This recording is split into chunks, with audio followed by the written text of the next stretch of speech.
ষষ্ঠীতে যে যাবে, একটা শাড়ি মিষ্টি কিছু কিনেছো? বলি ওইসব কিনে কি লাভ?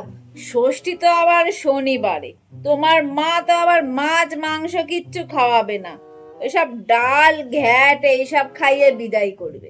সব সময় আমার বাবার বাড়ির নামে তোমাকে যদি নিন্দা করতে দেওয়া হয় না, তুমি বেঁচে যাও, তাই না? তুমি জানো না শনিবারে মা মাছ মাংস খাওয়া তো দূর, ঘরেও তুলতে দেয় না।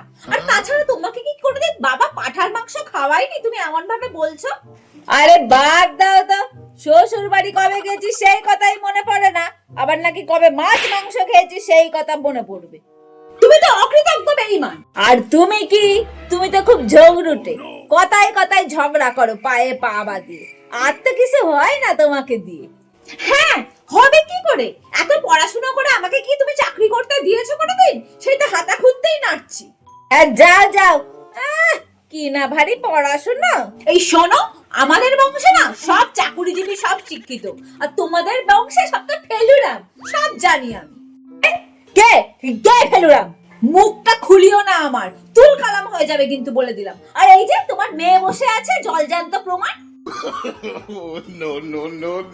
তোমার মেয়ে তো ফেল করেছে 3টে সাবজেক্টে। কি? তুই ফেল করেছিস?